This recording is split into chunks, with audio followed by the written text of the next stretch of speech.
पूरा पुराना ही गाएंगे सब, बहुत ही अच्छी बात। तो मैं कुछ अभी तो बस एक हाँ। पहले जूम का कर रहे हैं हम लोग। आइए उससे पहले जूम करेंगे। हाँ जी, वो बाद में शर्ट बदल लेंगे। या विशाल, कैन यू सी मी? किधर वो लगाने के लिए कुछ है मेरे पास? योगी नमस्ते। जनता कर रहे हैं। ओके, 5 मिनट है अभी। नहीं नहीं, जो तो यहाँ का कर लेंगे। तो I am starting something else, you tell me once you ready. Kailash ji is here. Common कर लेते हैं तब तक। एक minute. So you call me back, I join back. Okay. हर महादेव, जय श्री महाकाल। श्री महाकाल। सर बहुत बहुत मुबारक सर। 11 अक्टूबर बहुत बड़ा दिन है हम सभी के लिए, सभी भारतीयों के लिए, आपके लिए। एंड तो कुछ अगर बताना चाहें कि कितनी कुछ तैयारियां हो चुकी हैं इस गाने के लिए। खुद प्राइम मिनिस्टर साहब आ रहे हैं एंड उज्जैन में इस गाने को लॉन्च करने के लिए। इस बहुत ही बड़ा दिन है हम सभी के लिए, अगर आप इस तरह का कुछ प्रकाश डाल सकें।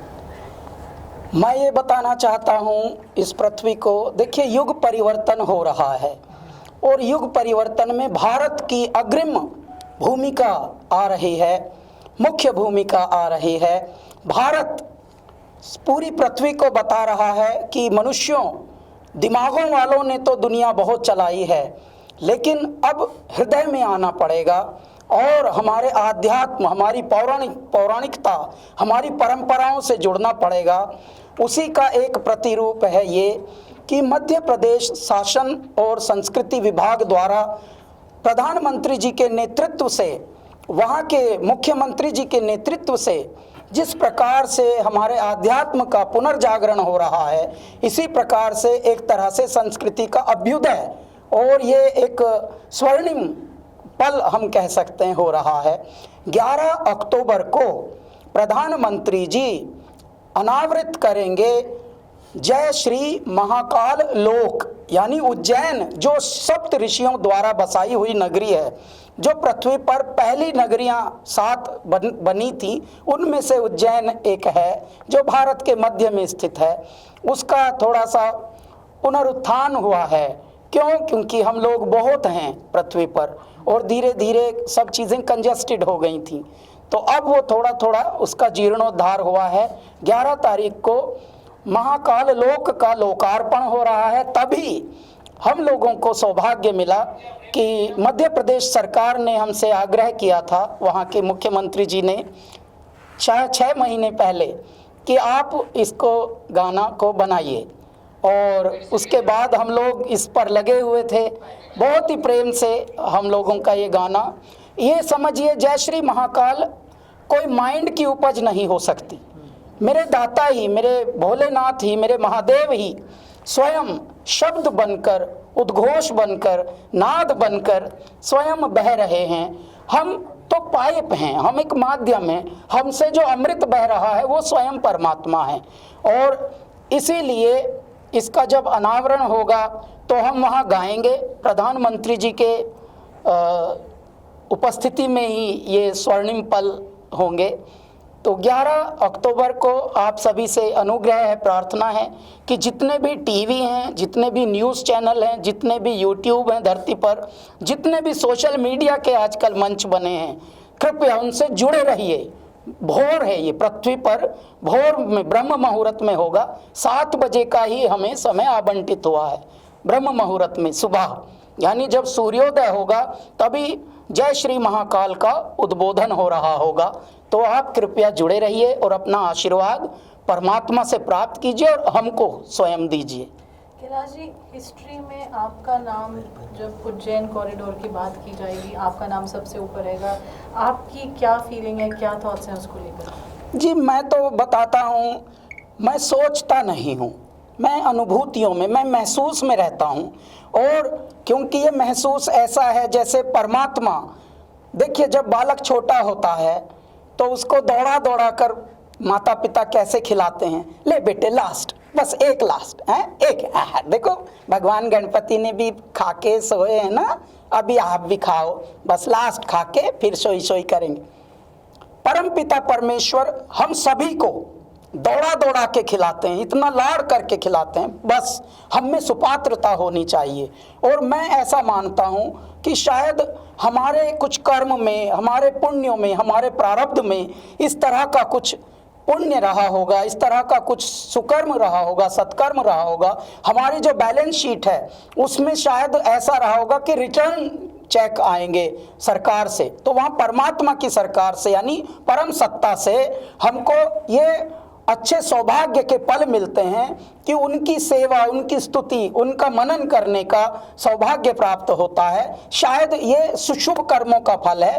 तो ऐसे में हम जो अनुभूति, जिस अनुभूति में हम हैं, जिस एहसास में अब हम हैं, बस यही है कि ईश्वर को जितना नमन किया जाए, जितना धन्यवाद दिया जाए वो कम है।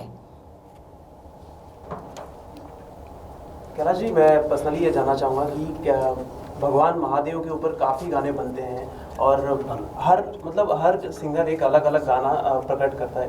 मैं जानना चाहूँगा आपसे कितना मुश्किल होता है कि वो एक ही टॉपिक, मतलब एक ही महादेव को लेकर वो बार बार वही चीज़ें गाना, कितना प्रिपरेशन करना पड़ता है उस चीज़ के लिए?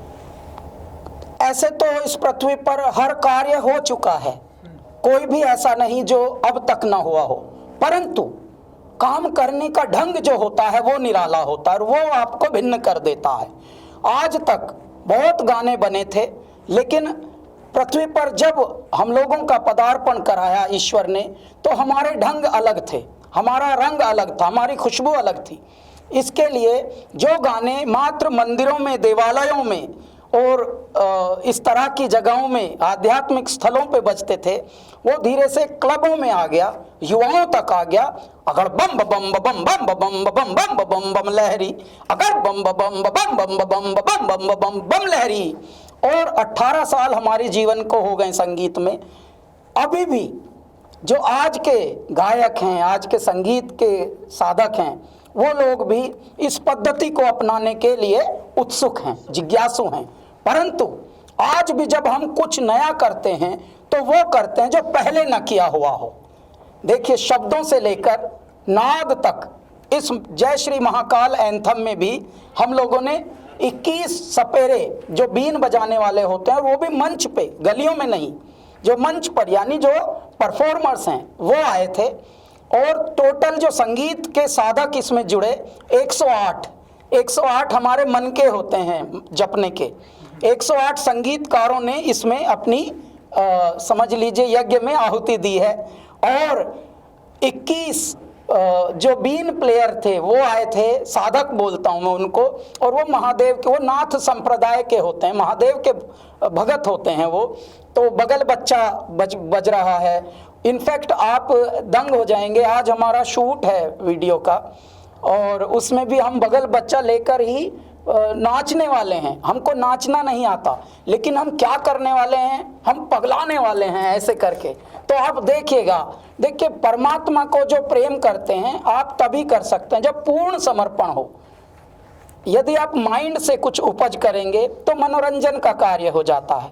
हमारा मनोरंजन का नहीं, हमारा तो आत्म मंथन का है और ईश्वर मनन का ये कार्य होता है। हम ध्यान में बैठ जाते हैं, मेरे दाता अभी आपको ध्याना है, बस आपको यहाँ से आना है हृदय से।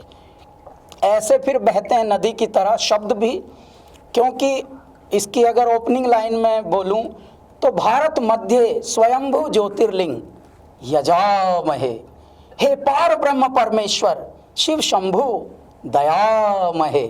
यहाँ से हमारा गाना प्रारंभ होता है। Thank you thank you sir. Thank you, sir. CNN Arun इसके बाद। हाँ, अगर वो रेडी नहीं है तो फिर मैं हेलो, स्टैंडी विजुअल लेते हैं सर, यहाँ पे स्टैंडिंग। आपको पारुल हम बताएं, ये पत्रकार महोदय तो हमारे सब हैं ही, प्यारे जिज्ञासु हैं, उत्सुक हैं, ये लोग तो बहुत मेहनत करते हैं। लेकिन इनके नॉलेज के लिए हम बताना चाहते हैं, उज्जैन एक ऐसी नगरी है, महाकाल की एक ऐसी नगरी है, ऐसा खंड है जहाँ से समय का आवंटन होता था। जब तक ये ब्रिटिश टाइम हमें नहीं मिला था गिफ्ट में, इसको बीसी बोलते हैं, उससे पहले समय का आवंटन उज्जैन ही से होता था। आज भी संवत जो आता है वो विक्रम संवत आता है। जो विक्रम तिथि आती है वो महाराजा विक्रमादित्य की जो उज्जैन नगरी राजधानी थी अवंतिका, उसी से आता है। देखिए महाराजा विक्रम का आज भी संवत चलता है, आज भी हमारे पांचांग उन्हीं के नाम से चलते हैं। वो समय बांटते थे कि अब ऐसा होगा, अब सूर्यास्त इतने बजे होगा, कल का चंद्र ग्रहण इतने बजे होगा, ऐसे होता था। लेकिन बाद में हमें ग्रीनविच यूरोप में एक जगह है, अब वहाँ से मिल गई जगह, वहाँ से बंटता है टाइम कि इंडिया में इतना बजा है और मॉस्को में इतना बजा है, न्यूयॉर्क में अब इतना बजा है। तो अब ये यानी भारत का केंद्र मध्य जो था वो इतना बड़ा है, इतनी बड़ी साइंटिफिक और उसकी ऐतिहासिक महत्ता है।